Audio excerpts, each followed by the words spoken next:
Hallelujah. God's people, shalom on you. May the Lord Jesus Christ bless you all. परमेश्वर का आत्मा आप सब लोगों की सही दिशा में अगुवाई करे। और हम परमेश्वर का धन्यवाद करते हैं इस नए दिन और नई सुबह के लिए जो उसने आपको और हमें दिया है। और उसने हमें आपको जीवित इसलिए रखा है इस जीवितों की धरती पर कि हम आज फिर से उसकी भलाइयों को देखने पाए। इससे पहले कि हम अपनी आज की बाइबल अध्ययन को शुरू करें, बाइबल स्टडी को शुरू करें, आइए हम लोग प्रार्थना करें। पवित्र पिता प्रभु यीशु मसीह के नाम से हम आपका धन्यवाद और आपकी तारीफ करते हैं क्योंकि आपने ये समय ये अवसर हमें दिया है। इस नए दिन और नई सुबह को आपके हाथों में सौंप देते हैं और चाहते हैं कि जब आपका वचन आज हमें बताया जाता है, पढ़ाया जाता है, तो प्रभु आज के वचन के द्वारा से आप हमसे बातें करें और पवित्र आत्मा हमारी सहायता करें कि हम वचन की गूढ़ गहरी रहस्यमयी बातों को समझ सकें और अपने जीवनों में, अपने हृदयों में जड़ पकड़ दें ताकि हमारी आत्मिक उन्नति हो और परमेश्वर को वो फल प्राप्त हो सके जिससे परमेश्वर को प्रसन्नता हो। प्रभु यीशु मसीह के नाम से इस प्रार्थना को हम मांगते हैं, आमीन।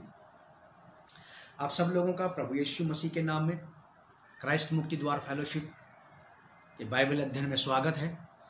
प्रभु आप लोगों को बहुत आशीष दे और संभाल करके रखे। और जिस वजह से आप और मैं यहाँ जमा है, परमेश्वर के आत्मा को वही काम हम अपने जीवन में करने दें उसके वचन के माध्यम से। परमेश्वर आपके और मेरे जीवन में काम करना चाहता है, लेकिन परमेश्वर का काम करने का तरीका है उसका वचन।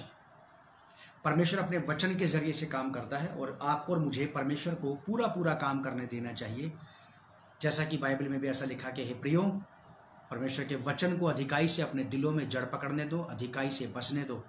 जितना ज़्यादा परमेश्वर का वचन हमारे अंदर जड़ पकड़ता जाएगा, जितना ज़्यादा परमेश्वर की बातें हमारे अंदर गहरी होती जाएंगी, उतना ही ज़्यादा हमारा संपूर्ण व्यक्तित्व, हमारा जीवन स्पष्ट और सरल होता चला जाएगा। मेरे साथ आप निकालें इफिसियों की पत्री 2 अध्याय, Ephesians chapter 2 verse from 11 to 14। इफिसियों की पत्री 2 अध्याय 11 पद से 14 पद तक। ये आज का हमारा इफिसियों की पत्री 2 अध्याय का पार्ट 6 है। आज छठा भाग शुरू होता है। इस छठे भाग में हम लोग देखेंगे 11वीं आयत से 14 आयत तक, verse from 11 to 14। Ephesians chapter 2, इफिसियों की पत्री 2 अध्याय मैं पढ़ रहा हूं, आप लोग सुनिए। इसका हेडिंग है मसीह में एक, मसीह में एक। और ये वाली बात आपको और मुझे पहले से बता दी गई है इफिसियों की पत्री 1 अध्याय के 10 पद में कि परमेश्वर ने पहले से ही ये प्लान बना रखा था, ये योजना बना रखी थी कि वो अपने इकलौते पुत्र प्रभु यीशु मसीह में हम सब लोगों का अपने साथ मेल कर ले, हम सबको एक कर ले। प्रभु यीशु मसीह में हम सबको एक कर ले। मैं कहीं और से आया हूं, आप किसी और पृष्ठभूमि से आए हैं, हम सबके अलग अलग बैकग्राउंड हैं, लेकिन फिर भी आप और मैं मसीह यीशु में एक हैं परमेश्वर के लिए। ठीक वैसे ही परमेश्वर के साथ भी हम एक हैं और हम आपस में भी एक हैं मसीह यीशु के द्वारा। और यही परमेश्वर का डिवाइन प्लान है, ये परमेश्वर की अलौकिक योजना है जिसे वो साकार कर रहा है। मेरे साथ निकालें आप इफिसियों 2 अध्याय 11 पद, मैं पढ़ रहा हूं, आप लोग सुनिए। मसीह में एक, इस कारण स्मरण करो कि तुम जो शारीरिक रीति से अन्य जाति हो और जो लोग शरीर में हाथ के किए हुए खतना से खतना वाले कहलाते हैं, वे तुमको खतना रहित कहते हैं। तुम लोग उस समय मसीह से अलग और इज़राइल की प्रजा के पद से अलग किए हुए और प्रतिज्ञा की वाचाओं के भागी ना थे और आशाहीन और जगत में ईश्वर रहित थे। पर अब मसीह यीशु में तुम जो पहले दूर थे, मसीह के लहू के द्वारा निकट हो गए हो, क्योंकि वही हमारा मेल है वही हमारा मेल है जिसने दोनों को एक कर लिया और अलग करने वाली दीवार को जो बीच में थी ढा दिया। प्रभु यीशु मसीह के बारे में है ये बात कि प्रभु यीशु मसीह ने हम सबको एक कर लिया और जो दीवार बीच में थी, एक ऐसा गैप, एक ऐसी बाउंड्री, एक ऐसा डिस्टेंस जो हमारे और परमेश्वर के बीच में था, जो हमारे और आपके बीच में था, उसे ढा दिया, हटा दिया प्रभु यीशु मसीह ने अपने लहू के द्वारा से। एक बहुत बड़ी बात है, बहुत उम्दा बात है, बहुत ही ज़्यादा अच्छी और सराहनीय बात है। ये परमेश्वर का प्रयास है, ये परमेश्वर की योजना है, ये परमेश्वर का अपना खुद का प्लान है। परमेश्वर को किसी ने कुछ नहीं सिखाया, परमेश्वर को किसी ने कोई सलाह नहीं दी, परमेश्वर को किसी ने कुछ करने के लिए नहीं उकसाया। परमेश्वर ने स्वयं ही सब बातों को अपने आप से पूरा करने का प्रयास किया और परमेश्वर ने सब बातों को अपने आप से ही पूरा करने का प्लान बनाया, मन बनाया, और परमेश्वर ने अपने आप ही सब बातों को पूरा भी किया है। हम लोग देखेंगे एक एक बात करके। लिखा है कि पौलुस कलीसिया को ये बताते हैं, इस कारण सुमरण करो कि तुम जो शारीरिक रीति से अन्य जाति हो। अन्य जाति का मतलब होता है परमेश्वर से अलग किए गए लोग, वो लोग जो परमेश्वर से अलग हो गए। अन्य जाति का मतलब होता है वो लोग जो परमेश्वर पर विश्वास नहीं रखते, जो परमेश्वर की योजनाओं पर, उसके प्रावधानों पर बिलीव नहीं करते, जो उसने समस्त मानव जाति के लिए बना रखे हैं। अन्य जातीय का मतलब होता है परमेश्वर के खिलाफ चलने वाले लोग, परमेश्वर पर भरोसा ना जताने वाले लोग, परमेश्वर पर यकीन ना करने वाले लोग, परमेश्वर पर विश्वास ना रखने वाले लोग। ये वो लोग हैं अन्य जातीय जिन्होंने अपने आप को परमेश्वर से अलग कर लिया है और अपनी ही स्थापित की हुई धार्मिकता, अपने ही स्थापित किए हुए धार्मिक क्रियाकलापों को, अपनी ही स्थापित की हुई धार्मिक रीति रिवाजों और बातों को मानते, अपनाते और उसी पर चलते हैं। ये वो लोग हैं। परमेश्वर जो सारी सृष्टि की रचना करने वाला परमेश्वर है, हम लोग देख रहे हैं कि इफिसियों नगर की कलीसिया को संत पौलुस ये बात बता रहे हैं कि तुम जो पहले सुमरण करो। सुमरण करने का मतलब होता है याद करना, रिमेम्बरेंस। रिमेंबर, याद करें आप कि आप कहां से आए हैं। मैंने पिछले दिनों में भी आपको बताया था कि आप कभी ना भूलें कि आपको और मुझे कहां से लिया है परमेश्वर ने, किस प्रकार की हमारी अशुद्धता से, दुर्दशा से, किस प्रकार की उन बातों में हम फंसे हुए थे जहां से परमेश्वर ने हमें निकाला है। हम कभी ना भूलें मेरे प्रियो, क्योंकि अगर हम ये बात भूलेंगे तो हम इस बात को भी कभी याद नहीं रख पाएंगे कि परमेश्वर ने आपको और मुझे वहां से निकालने के लिए क्या कीमत चुकाई है। क्योंकि आप और मैं यदि आज यहां परमेश्वर के पास पहुंचाए गए हैं तो हम मुफ्त में, फ्री में नहीं पहुंचाए गए। हमें परमेश्वर की चीजें, परमेश्वर के प्रावधान, परमेश्वर के उपाय हमें फ्री में मिले हैं, लेकिन परमेश्वर ने उनको फ्री में पैदा नहीं किया। परमेश्वर ने उन सब बातों को उत्पन्न करने के लिए अपने इकलौते पुत्र, जो पाप से अनजान था, जो निर्दोष, निश्चल, निष्कपट था, जो पाप को जानता नहीं था, वो परमेश्वर का इकलौता पुत्र प्रभु यीशु मसीह हम समस्त पापियों के लिए पापी की अवस्था में मरा। प्रभु यीशु मसीह, ये कीमत चुकाई गई है। अधर्मियों के लिए धर्मी मरा, पापियों के लिए, निष्पाप व्यक्ति जो था वो मरा, निर्दोष दोषियों के लिए मारा गया, वो है प्रभु यीशु मसीह। तो याद रखें आपकी, आपके और मेरे छुटकारे की, आपके और मेरे वहां से, उस कीच में से, उस गंदगी में से, उस कीचड़ में से निकाल के यहां अच्छी साफ सुथरी जगह पे परमेश्वर के पास ले आने की, हमें परमेश्वर के पास पहुंचा देने की कीमत बहुत बड़ी थी। बहुत अच्छी कीमत परमेश्वर ने चुकाई थी, और जब कीमत चुका दी गई है तो उस कीमत का हमें आदर करना चाहिए, और वो है प्रभु यीशु मसीह। यहां लिखा है कि इस कारण सुमरण करो कि तुम जो शारीरिक रीति से अन्य जाति, शारीरिक रीति से अन्य जाति का मतलब यह है, इजरायली लोगों में खतना चलता था जिसे कहते थे सर्कमसिजन। खतना कराया जाता था अपने शरीर का, और खतना कराने लिखा कि और जो लोग शरीर में हाथ के किए हुए खतने से खतना वाले कहलाते हैं, वे तुम्हें खतना रहित कहते हैं। खतना परमेश्वर के लोगों की, इजराइलियों की, यहोवा परमेश्वर और यहोवा परमेश्वर की प्रजा के बीच में खतना एक ऐसी वाचा बांध दी गई थी, उनके शरीर में उन्होंने एक ऐसा निशान ले लिया था कि जिससे ये बात स्थापित हो जाए कि ये जीवते परमेश्वर के लोग हैं, ये सर्वशक्तिमान इजराइल के कर्ता, सेनाओं के यहोवा के लोग हैं। अब ये जीवते परमेश्वर की आराधना करेंगे, उसकी महिमा करेंगे, उसकी उपासना करेंगे, उसी की आराधना करेंगे, और उसको छोड़ किसी और की उपासना आराधना नहीं करेंगे। फिर चाहे वो अपने आप से बनाई हुई चीजें हों, फिर चाहे वो दुनिया की बनाई हुई चीजें ही क्यों ना हो। ठीक वैसे ही जैसे आप और हम जो नया जन्म पाए हुए लोग हैं, हम जो बैप्टिज्म लेते हैं, बपतिस्मा लेते हैं, जो हम बपतिस्मा लेते हैं, खुले भीड़ में लोगों के सामने बपतिस्मा लेते हैं, ये हमारी खुली गवाही होती है। और बपतिस्मा लेना ये हमारा स्पिरिचुअल, आत्मिक खतना कहलाता है इस शब्द के मुताबिक।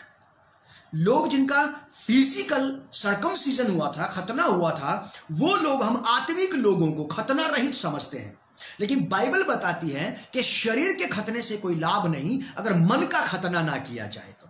अगर मन को परमेश्वर के लिए अलग ना किया जाए संसार से, तो शरीर में आप और मैं किसी भी प्रकार का नाम ले लें, किसी भी प्रकार का चिन्ह ले लें, उससे कोई फायदा नहीं है। मैंने बहुत सारे लोगों को देखा है कि वो अपने मसल्स पर यहां पर किसी प्रकार का एक अक्षर ऐसा बना लेते हैं या लिखवा लेते हैं या छपवा लेते हैं अपनी देह के अंग पर, अपने शरीर पर, एक जिसे कहते हैं टैटू गुदवाना, वो अक्षर गुदवा लेते हैं और इससे ये शो करने का प्रयास किया जाता है कि मैं धार्मिक व्यक्ति हूं। अगर मान लीजिए वो उसने वहां पे कुछ लिखवाया है, यहां पे कुछ लिखवाया है, किसी प्रकार से कोई प्रिंट करवाया है अपनी बॉडी में, और वो प्रिंट उसके माइंड पर नहीं हुआ, उसके मन में अगर वो प्रिंट नहीं हुआ है, तो शरीर पर किसी चीज को प्रिंट कराने से कोई फायदा नहीं है।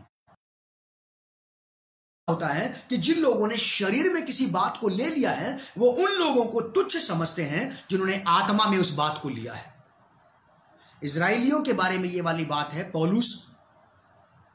पौलुस रसूल इस बात को कहते हैं कलीसिया को, इस कारण सुमरण करो कि तुम जो शारीरिक रीति से अन्य जाति हो, शारीरिक रीति से अन्य जाति हैं। हम अन्य जातियों में से आए हैं, ये बात तो 100% सच है। हम इजराइली बाय बर्थ नहीं हैं, हम ज्योग्राफिकल तरीके से भी इजराइली नहीं हैं, क्योंकि हम इजराइल में नहीं रहते हैं। हम इजराइल में नहीं रहते हैं, भौगोलिक तरीके से भी अगर देखा जाए तो हम दुनिया के किसी भी देश के अलग अलग कोनों में से आते हैं, लेकिन हमें परमेश्वर ने अपनी प्रजा में शामिल किया है। ये उसका आत्मिक आह्वान है, इन्विटेशन है आपके और मेरे लिए, हम अन्य जातियों के लिए। पौलुस कहते हैं कि इस कारण सुमरण करो कि तुम जो शारीरिक रीति से अन्य जाति हो। सच है बात कि हम शारीरिक रीति से अन्य जाति हैं। मैं इस बात को स्वीकार करता हूं कि मैं शारीरिक रीति से अन्य जाति हूं, लेकिन आत्मिक रीति से मैं परमेश्वर के लोगों में शामिल कर दिया गया हूं, उन लोगों में जिन लोगों को उस जाति में, जिस जाति को, उस प्रजाति में, जिस प्रजाति को परमेश्वर यहोवा ने समस्त मानव जाति से अलग कर लिया था, कि वो लोग, वो समुदाय, वो लोग, वो ग्रुप, वो समूह, वो समाज जीवते परमेश्वर को छोड़ किसी और की उपासना आराधना ना करने पाए। उस परमेश्वर की जिसने सारी सृष्टि की रचना की है। परमेश्वर शुरू से ही चाहता है कि लोग सृष्टा की आराधना उपासना करें, सृष्टा परमेश्वर को जाने, सृष्टि को नहीं। हम क्रिएशन की वर्शिप करने वाले लोग नहीं हैं। We are the worshippers of creator, we are a not worshipper of creation. हम आराधना करते हैं, स्तुति करते हैं सर्वशक्तिमान परमेश्वर की, सृष्टा परमेश्वर की, जिसने सारी सृष्टि की सृजना की है, रचना की है, उसकी।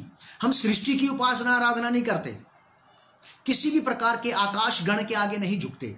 आकाश में जितने भी गण हैं, सूरज चांद सितारे, इनकी उपासना आराधना नहीं करते। पेड़ पौधे, नदी नाले, पर्वतों की, जीव जंतुओं की, पशु पक्षियों की, स्त्री पुरुषों की उपासना आराधना नहीं करते। हम उसकी करते हैं जिसने इन सब चीजों की रचना की है। रचनात्मक, रचना करने वाले परमेश्वर की, क्रिएटर गॉड के वर्शिपर हैं हम, उसी की उपासना आराधना करते हैं, क्रिएशन की नहीं।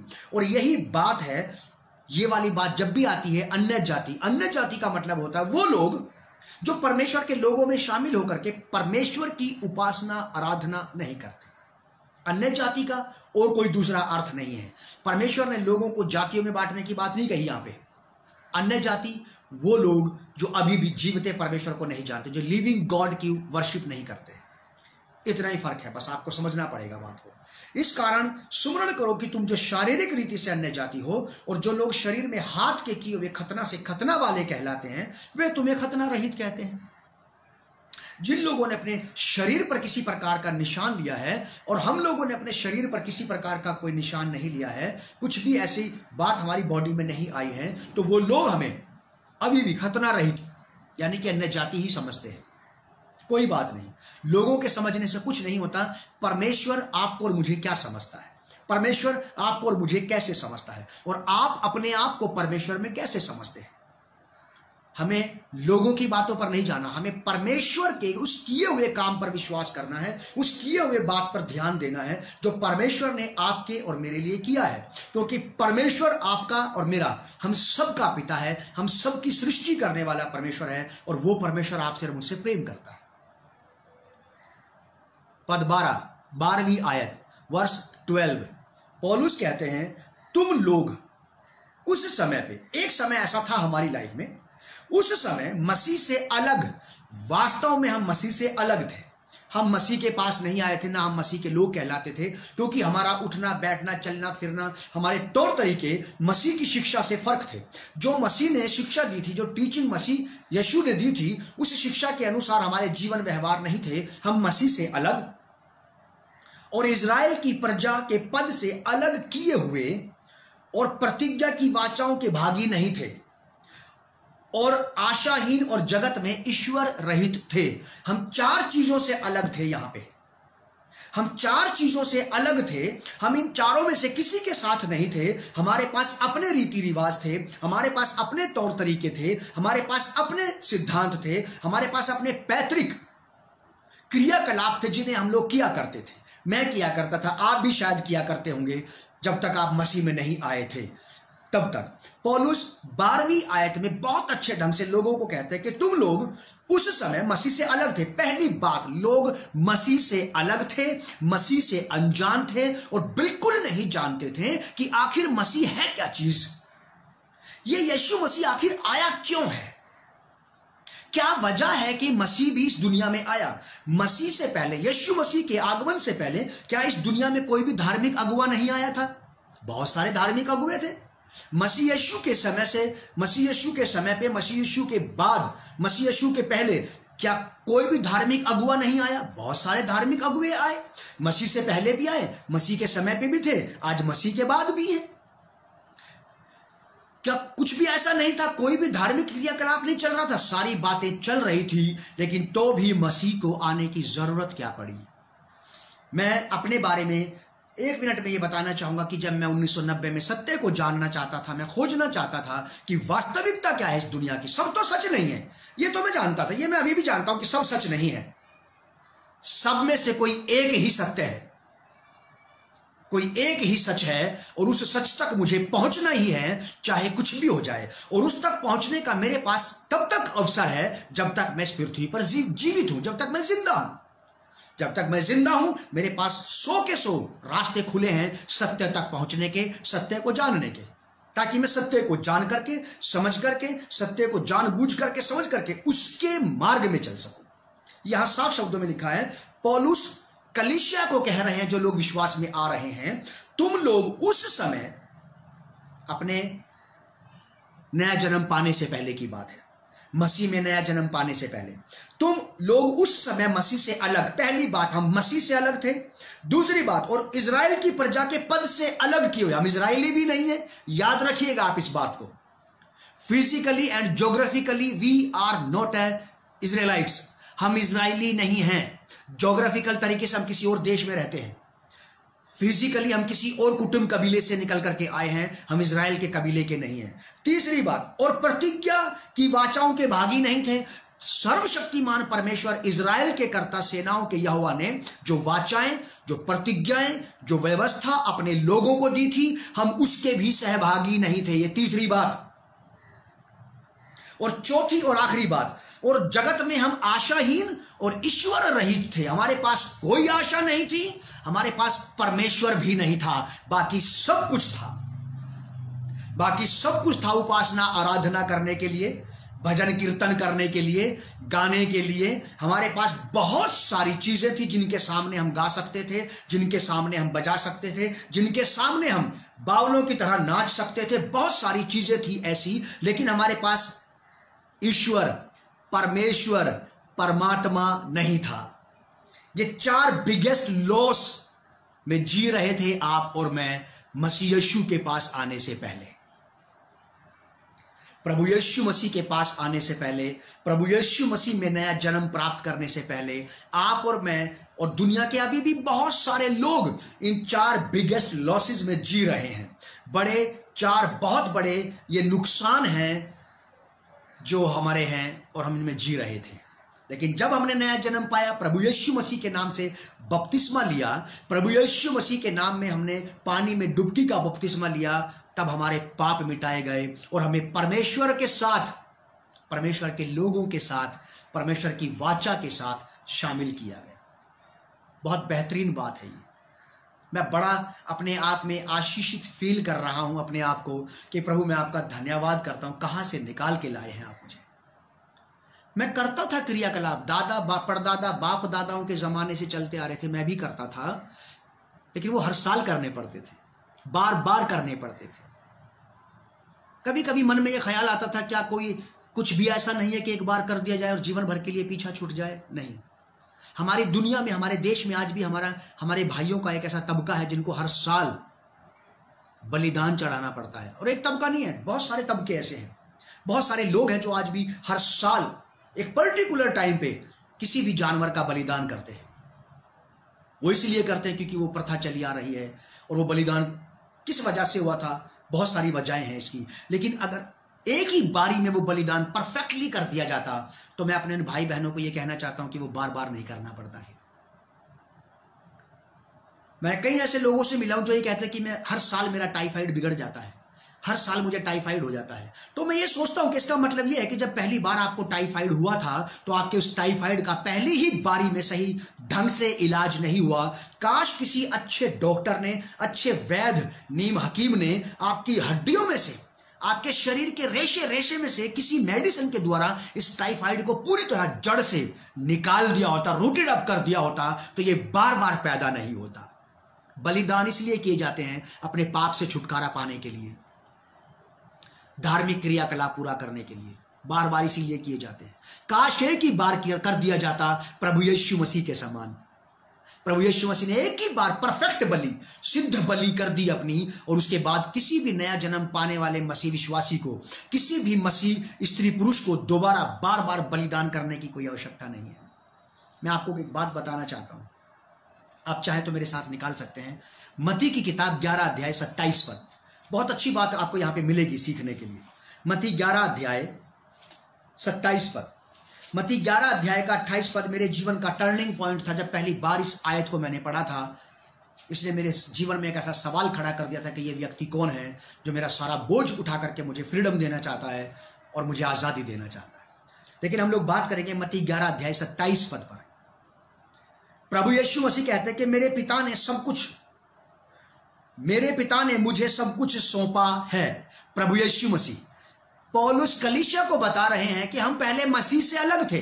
मसीह से अलग होने का मतलब है मसीह हमारे लिए एक अननोन पर्सन था, अनजान। हम मसीह के बलिदान से, हम मसीह की उन सारी बातों से अलग थे जो उसने आपके और मेरे उद्धार के लिए, आपके और मेरे छुटकारे के लिए, आपके और मेरे जीवन में परमेश्वर का राज्य ले आने के लिए जो काम प्रभु यीशु मसीह ने किया था, हम प्रभु यीशु मसीह से अनजान थे। तो उसके काम हमारे जीवन में कैसे लागू हो सकते थे? नामुमकिन है, ये बात नहीं हो सकता ऐसा।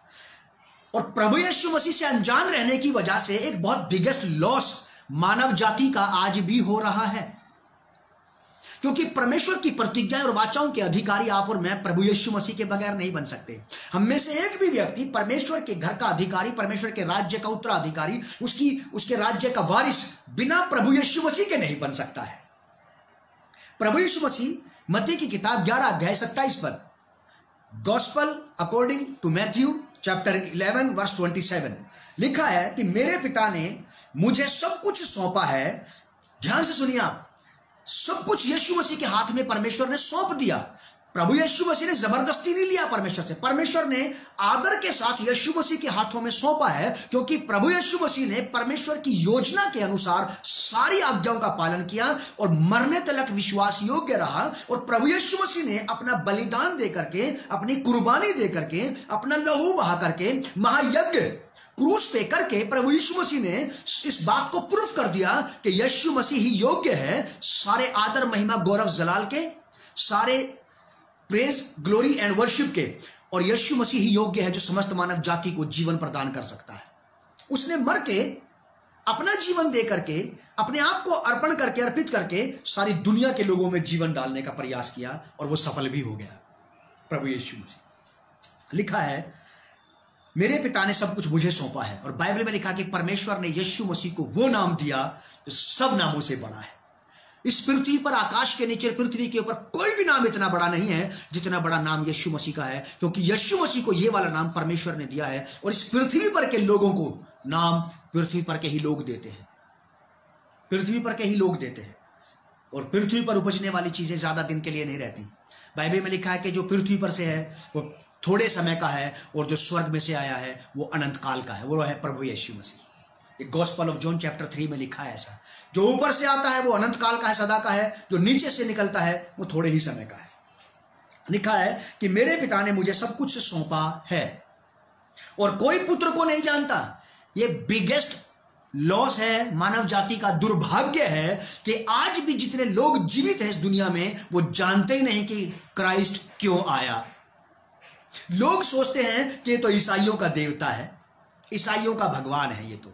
मैंने भी 1990 में जब ये बात मेरे माइंड में क्लिक हुई कि मैं सबके बारे में जानता हूं, मोस्टली लोगों के बारे में जानता हूं, लेकिन मैं, क्या तू ईसा मसीह के बारे में जानता है? ये ख्याल मेरे मन में कौंध गया और मेरे मन में यही बात आई कि अब ये ईसा मसीह कहां से आ गया, अब इसकी क्या जरूरत थी? क्योंकि मैं अभी तक सत्य तक नहीं पहुंचा था। सत्य तक नहीं पहुंचा था तो यही वजह थी कि फिर परमेश्वर को डायरेक्ट ही मेरे मन में ये बात क्लिक करनी पड़ी। मैं सबके बारे में जानता हूं, मोस्टली धार्मिक अगुवों के बारे में जानता हूं, लेकिन यीशु मसीह के बारे में बिल्कुल नहीं जानता था। ईमानदारी की बात बता रहा हूं, नहीं जानता था। तो मैं यीशु मसीह के किए गए कामों से भी अनजान था कि उसने मेरे उद्धार के लिए, मेरे छुटकारे के लिए, मैं सत्य को जान सकूं, इसके लिए यीशु मसीह ने क्या किया है। मैं यीशु मसीह को नहीं जाना तो यीशु मसीह के कामों को भी नहीं जान पाया। यहां यीशु मसीह कहते हैं और कोई पुत्र को नहीं जानता। अफसोस की बात है, निहायत दुख की बात है कि परमेश्वर ने जिस पुत्र के हाथ में सब कुछ कर दिया है, स्वर्ग और पृथ्वी का अधिकार, उसी को नहीं जानते हम। और जब तक हम उस पुत्र को नहीं जानेंगे, हम परमेश्वर की उन योजनाओं में शामिल नहीं हो सकते हैं जो उसने अपने इकलौते पुत्र प्रभु यीशु मसीह में आपके और मेरे भले और उद्धार और हमारे उत्थान और पुनरुत्थान के लिए बना रखी है। लिखा है कोई पुत्र को नहीं जानता। दूसरी बात, यीशु मसीह कहते हैं केवल पिता ही जानता है पुत्र के बारे में। आखिर ये इसमें कितनी खूबियां हैं, आखिर ये है क्या चीज, किस लायक है ये, किस आदर और सम्मान के योग्य है। केवल पिता जानता है कि इस पुत्र के अंदर कितनी भरपूरी है समस्त मानव जाति के उद्धार की, कल्याण की और छुटकारे की। परमेश्वर जानता है इस बात को। काश लोग भी जान जाएं। लोग जानते तो हैं ईसा मसीह को, जानते तो हैं जीसस क्राइस्ट को, इतना जानते हैं कि वो ईसाइयों का है, बस। ये नहीं जानते कि वो परमेश्वर की ओर से भेजा हुआ एक ऐसा पुरुष था जिसने समस्त मानव जाति के लिए, उस सुक्त पुरुष ने, उस नरोत्तम ने जो नरों में उत्तम था, उस पुरुषोत्तम ने जो पुरुषों में उत्तम था, समस्त मानव जाति के पापों को अपने पर उठाया और क्रूस पर अपना बलिदान दिया। इस तरह नहीं जानते उसको। हमें उसको इस प्रकार से जानना चाहिए ताकि हमारा उद्धार पैदा हो जाए, ताकि हम परमेश्वर की योजनाओं में शामिल हो जाएं। क्योंकि हम जगत में ईश्वर रहित थे, हमने पढ़ के आया अभी बाइबल में, मसीह से भी अलग थे, इजराइल की प्रजा के पद से भी अलग थे, और हम उन वाचाओं और प्रतिज्ञाओं, उन प्रोमिसेस, जो बेनिफिट की प्रतिज्ञाएं परमेश्वर ने दे रखी हैं, वाचाएं बांध रखी हैं, जो प्रॉमिस परमेश्वर ने कर रखे हैं, उनसे भी हम वंचित थे क्योंकि हम यीशु मसीह को नहीं जानते थे। लिखा है और कोई पुत्र को नहीं जानता केवल पिता, और कोई पिता को नहीं जानता केवल पुत्र, और वह जिस पर पुत्र उसे प्रकट करना चाहे। पुत्र ही किसी भी व्यक्ति पर परमेश्वर को प्रकट कर सकता है। इफिसियों नगर की कलीसिया के लोग यीशु मसीह से भी अनजान थे और परमेश्वर से भी अनजान थे। Biggest loss. लेकिन जब ये अन्य जातीय लोग प्रभु यीशु मसीह के पास आए, जब इन्होंने प्रभु यीशु मसीह पर विश्वास किया, अपने पापों से मन फिराया, तो ये इन चारों बातों को इन्होंने अपने जीवन में पा लिया एक ही काम करने के द्वारा। बस केवल प्रभु यीशु मसीह पर विश्वास करने के द्वारा, प्रभु यीशु मसीह को अपना व्यक्तिगत उद्धारकर्ता स्वीकार करने के द्वारा, प्रभु यीशु मसीह के नाम से बपतिस्मा ले लेने के द्वारा इन्होंने अपने पाप धो डाले और चारों बातों को एक ही बारी में प्राप्त कर लिया। इन्होंने एक ही बारी में एक काम करने से चारों को प्राप्त कर लेना। वरना इस दुनिया में ऐसा सिस्टम है, यहां पे आपको अगर 4 चीजों की आवश्यकता तो अलग अलग 4 लोगों के पास जाना पड़ेगा। बल पाने के लिए कहीं और, बुद्धि पाने के लिए कहीं और, शिक्षा पाने के लिए कहीं और धन पाने के लिए कहीं और। लेकिन यहां एक ही आदमी, इसको कहते हैं परफेक्शन। इसे कहते हैं परफेक्शन। और क्राइस्ट परफेक्ट है, इसलिए उसने जब कोई उसके पास आता था वो किसी को कहीं और नहीं भेजता, क्योंकि वो सारे काम खुद ही कर सकता है किसी के भी जीवन में। यूहन्ना की इंजील उसके 6 अध्याय के 37 पद में ऐसा लिखा, यीशु मसीह ने कहा, जो कुछ मेरा पिता मुझे देता वो सब मेरे पास आएगा, और जो मेरे पास आएगा मैं उनमें से किसी को खाली हाथ नहीं लौटाऊंगा, मैं उनमें से किसी को नहीं निकालूंगा। आपके पास कोई भी ख्वाहिश, कोई भी आशा, कोई भी आवश्यकता आपके पास हो सकती है, और सारी बातों की पूर्ति करने वाला केवल एक ही है, वो है प्रभु यीशु मसीह। एक ही नाम, एक ही नाम करे हर काम। यहां लिखा है ऐसा 12वीं आयत में, वर्स 12 में, इफिसियों की पत्री 2 अध्याय, इफिशियन चैप्टर 2, तुम लोग उस समय मसीह से अलग, मैं सोचता हूं हमें समझ में आ गई होगी बात कि हम मसीह से अलग थे उस वक्त, और जो लोग आज भी अलग हैं उनका भी कितना बिगेस्ट लॉस है। मसीह से अलग पहली बात, और इजराइल की प्रजा के पद से भी अलग किए हुए लोग थे, हम इजराइली नहीं थे, इजराइल की प्रजा से भी अलग किए हुए लोग थे। दूसरी बात, और प्रतिज्ञा की वाचाओं के भागी नहीं थे, हम परमेश्वर के उन प्रोमिसेस के भागी नहीं थे जो परमेश्वर ने अपने लोगों के लिए, अपने निज प्रजा, जिसको परमेश्वर ने समस्त मानव जाति में से अपने लिए अलग कर लिया था, उसको परमेश्वर ने वाचाएं दी, प्रतिज्ञाएं दी, वायदे किए थे उनके साथ, एवरलास्टिंग अनंत काल के वायदे थे। उन वायदों में कोई दूसरी जाति शामिल नहीं हो सकती थी तब तक जब तक वो उस जाति में, उस प्रजा में शामिल ना हो जाए। और उस प्रजा में, उस जाति में शामिल होने का एक ही रास्ता, एक ही तरीका था, और वो था प्रभु यीशु मसीह। प्रभु यीशु मसीह जो कि परमेश्वर का पुत्र है, उस पर विश्वास करने के द्वारा से, उसे अपना उद्धारकर्ता स्वीकार करने के द्वारा हम परमेश्वर की सारी बातों में और परमेश्वर के राज्य में प्रवेश पा लेते हैं। साधारण सी बात है, मान लीजिए आप में से किसी ने, या मैंने, मेरी पत्नी ने अपने बच्चों के लिए कोई पॉलिसी कर रखी है फाइनेंस की। आप क्या सोचते हैं जब वो पॉलिसी मैच्योर हो जाएगी, क्या उसका पैसा हम किसी और को भी देंगे, या आप दे देंगे किसी और को? नहीं, आपको पता है कि ये मेरे बच्चों के लिए है, और मैं किसी को इसमें तब तक शामिल नहीं कर सकता जब तक कोई मेरे घर में पैदा ना हो जाए। ये पॉलिसी थी परमेश्वर की, एक योजना थी परमेश्वर के पास बेनिफिट की, जो उसने अपने लोगों के लिए बनाई थी। और याद रखिएगा, अगर कोई ये कहता कि परमेश्वर ऐसा नहीं कर सकता, उसके लिए सारी मानव जाति एक समान है, बिल्कुल सच है, परमेश्वर के लिए सारी मानव जाति एक समान है, लेकिन याद रखिए कि परमेश्वर अलगाव में बिलीव करता है, परमेश्वर सेपरेशन में काम करता है। अगर दुनिया का कोई भी व्यक्ति ये कहता है कि मैं परमेश्वर का हूं और अभी भी मैं किसी कुछ पुरानी बातों से, बुरी बातों से, अशुद्ध बातों से अलग नहीं हुआ हूं, तो मैं आपको यह कहना चाहता हूं कि यह परमेश्वर का काम नहीं है। अगर परमेश्वर ने आपके जीवन में काम करना शुरू किया और परमेश्वर ने आपको अपनाना शुरू किया, तो उसकी शुरुआत सेपरेशन से होती है। उत्पत्ति की किताब में ऐसा लिखा है कि परमेश्वर ने अंधियारे को उजियाले से अलग किया, फिर उसने ऊपर के जल को नीचे के जल से अलग किया, फिर उसने पृथ्वी के जल को एक तरफ किया और सूखी भूमि दिखाई दी। सारी चीजें तो एक साथ नहीं रहती।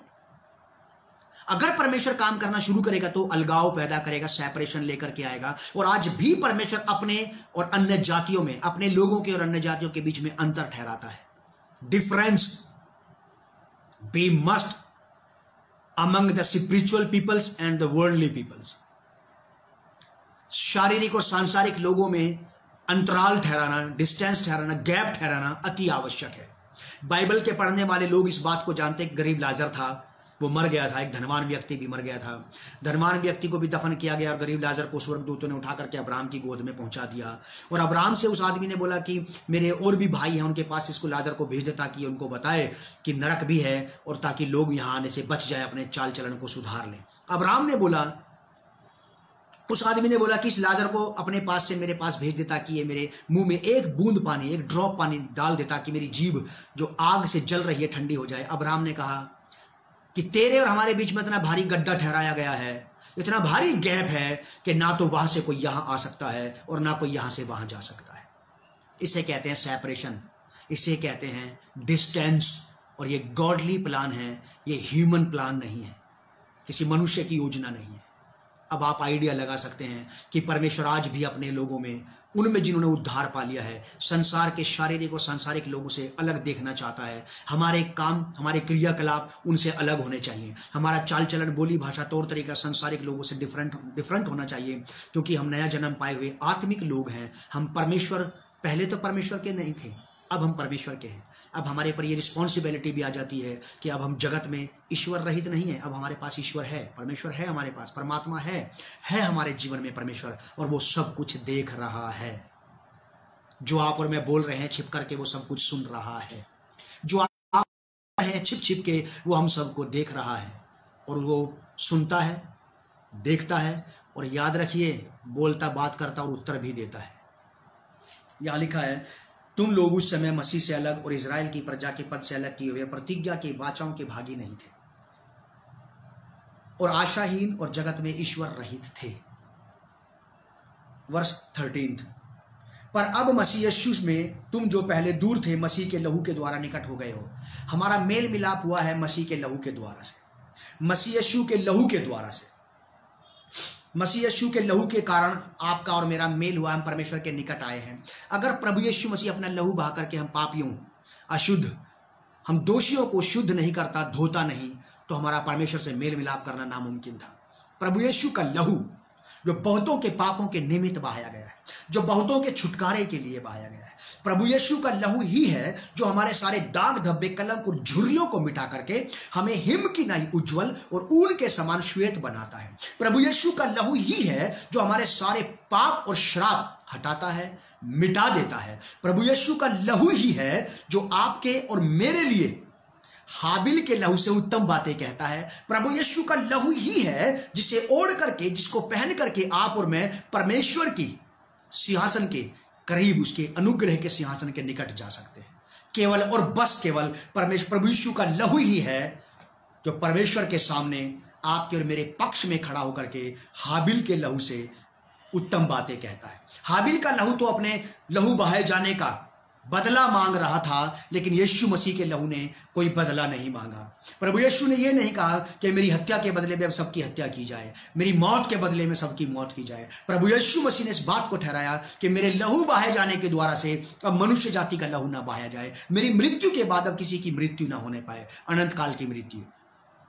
मेरे मरने के बाद अब मानवता की, अब मनुष्य जाति ना मरने पाए, मनुष्य ना मरने पाए।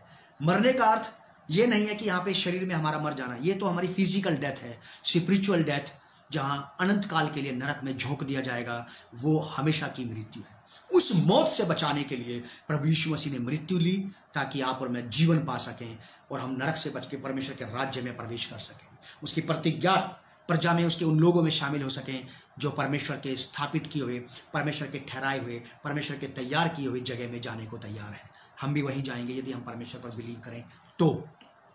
लिखा है, पर अब मसीह यीशु में तुम जो पहले दूर थे मसीह के लहू के द्वारा निकट हो गए हो, क्योंकि वही हमारा मेल है जिसने दोनों को एक कर लिया और अलग करने वाली दीवार को जो बीच में थी ढा दिया। प्रभु यीशु मसीह ने हम सब लोगों को एक कर लिया। मैं आपको नहीं जानता था, आप मुझे नहीं जानते थे, लेकिन अब हमारे रिश्ते ऐसे हैं कि जैसे एक ही माँ के पेट से पैदा हुए भाई बहन हैं हम लोग। मैं किसी और प्रांत से हूं, आप किसी और प्रांत से हैं, आप किसी और कुल गोत्र से हैं, मैं किसी और कुल गोत्र से हूं, लेकिन तो भी मसीह यीशु में आप और मैं एक हैं। ऐसे हैं हम लोग जैसे मान लो हम ही सगे भाई बहन हैं। और वास्तव में हमारा खून का रिश्ता, जो शारीरिक खून का रिश्ता है, उससे कहीं ज्यादा बढ़कर के ये आत्मिक ब्लड रिलेशन है जो यीशु मसीह के खून से जोड़ा गया है। यीशु मसीह के लहू के द्वारा आप और मैं, हम दोनों एक हुए हैं। और यीशु मसीह के लहू के द्वारा परमेश्वर ने दुनिया भर के कोने कोने के लोगों को अपने साथ एक कर लिया है। यहां साफ शब्दों में लिखा है, क्योंकि वही हमारा मेल है जिसने दोनों को एक कर लिया और अलग करने वाली दीवार को जो बीच में थी ढा दिया। अलग करने वाली दीवार क्या थी? क्या थी वो चीजें जिसने हमें मसीह से अलग कर रखा था, जिसने हमें इजराइल के पद से अलग कर रखा था, जिसने हमें परमेश्वर की वायदों से, उसकी प्रोमिसेस से, उसकी वाचाओं प्रतिज्ञाओं से अलग कर रखा था। वो कौन सी चीजें थी जिन्होंने हमें जीवते परमेश्वर से अलग कर रखा था और हम जगत में ईश्वर परमेश्वर रहित थे? ये 4 बिगेस्ट बातें आपने मैंने देखी हैं अभी। इन सारी बातों से, जिन भी बातों ने इन चीजों से हमें अलग कर रखा था, प्रभु यीशु मसीह ने आकर के उसी बीच की दीवार को ढा दिया, हटा दिया। अब हमारा परमेश्वर के साथ और इन चारों बातों के साथ मेल मिलाप हो गया है प्रभु यीशु मसीह के द्वारा, यीशु के लहू के द्वारा से। मेरे साथ निकालिए आप इफिसियों की पत्री, इसका 3 अध्याय, इसी पे चैप्टर पे 3 अध्याय का 6 पद। इफिशियंस चैप्टर 3 वर्स 6 लिखा है, अर्थात यह है कि मसीह यीशु में सुसमाचार के द्वारा अन्य जातीय लोग मीरास में साझी हो। मीरास का मतलब है परमेश्वर की बपोती में, परमेश्वर की धन संपत्ति में, परमेश्वर के माल असबाब में, उसके उद्धार में, उसके छुटकारे में, उसकी निज प्रजा इज़राइल में, by the gospel of Christ. सुसमाचार क्या है? सुसमाचार यीशु मसीह है। और सुसमाचार यही है कि प्रभु यीशु मसीह पर विश्वास करना, प्रभु यीशु मसीह के द्वारा किए गए क्रूस के कामों पर विश्वास करना और उनको अपने जीवन में ले लेना और यीशु मसीह पर विश्वास करने के द्वारा बपतिस्मा लेके अपने पापों को धो डालना और परमेश्वर के राज्य और उसकी वाचाओं में शामिल हो जाना। इफिसियंस चैप्टर 3 वर्स 6, इफिसियों की पत्री 3 अध्याय 6 पद हमारी बात को और क्लियर और ज्यादा साफ कर देता है। अर्थात यह है कि मसीह यीशु में सुसमाचार के द्वारा अन्य जातीय लोग मीरास में साझी और एक ही देह के और प्रतिज्ञा के भागी हैं। अब एक ही देह है, एक ही देह है, एक ही परिवार है, एक ही कुटुंब है, एक ही कम्युनिटी है, एक ही लोग हैं। अब हम भी उनके सहभागी हो गए हैं प्रभु यीशु मसीह के द्वारा से। वरना ये 4 बिगेस्ट बातें ऐसी हैं जो लॉस्ट मनुष्य के जीवन में थे। जब हम मसीह से अलग, इज़राइल की वाचाओं से अलग, इज़राइल के भागी होने से अलग, उस जाति के भी नहीं थे और जगत में हम परमेश्वर रहित भी थे। हमने परमेश्वर को छोड़ बाकी सबकी पूजा पाठ की। मैंने भी की जब तक मैं यीशु मसीह में नहीं आया था 1990 से पहले। परमेश्वर को छोड़ बाकी सबके लिए सब कुछ किया। जिसकी दुनिया में रह रहे थे उसके लिए कुछ नहीं किया, बस उसी के लिए कुछ नहीं किया। बड़े अफसोस की बात है। और हम जब उसके पास आ गए तो वो अभी भी कुछ नहीं करवा रहा अपने लिए। वो कह रहा रेस्ट करो मेरे साथ आके, बस आराम करो, तुम मेरे बच्चे हो, मेरी मेज पे से खाओ पियो और आनंद मनाओ। मैं तुम्हें ट्रबल में, स्ट्रगल में डालना नहीं चाहता कि धार्मिक यात्राएं करो, अनुष्ठान करो, रुपया पैसा वेस्ट करो और अपने शरीर में किसी भी प्रकार का कष्ट और दुख झेलो।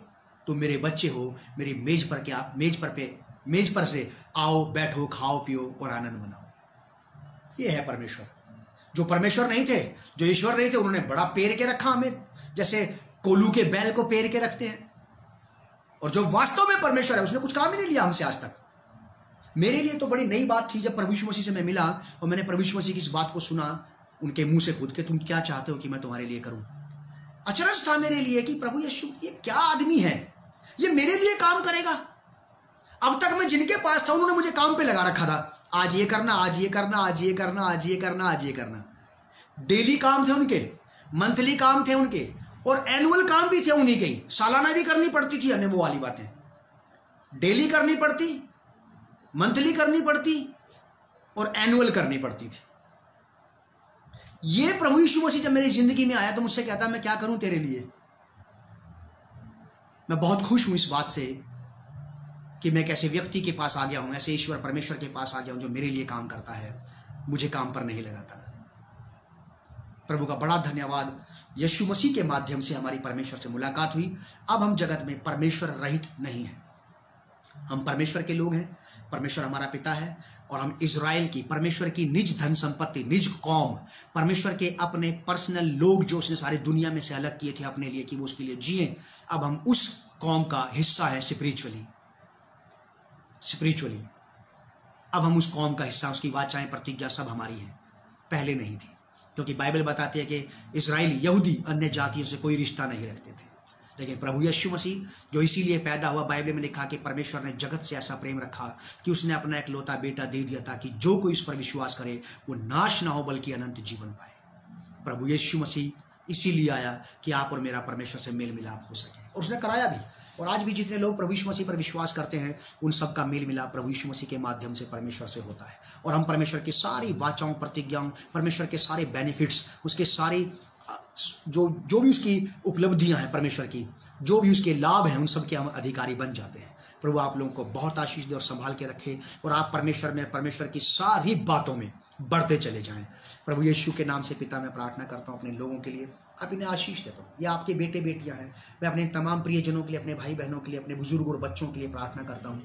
इनमें आपकी शांति, आनंद, आपका राज्य पाया जाए और ये वचन का बीज इनके अंदर जड़ पकड़ने पाए और ये इसी शिक्षा दीक्षा में बढ़ते चले जाएं, खुद भी बढ़ें और बहुतों को बढ़ा सकें और भी बहुत सारे लोगों को परमेश्वर के पास लाएं, ताकि वो लोग जो आज भी परमेश्वर की वाचाओं से, उसके बेनिफिट से वंचित हैं, उनको भी उसमें शामिल किया जा सके। प्रभु यीशु मसीह के नाम से इस प्रार्थना को मांगते हैं, आमीन।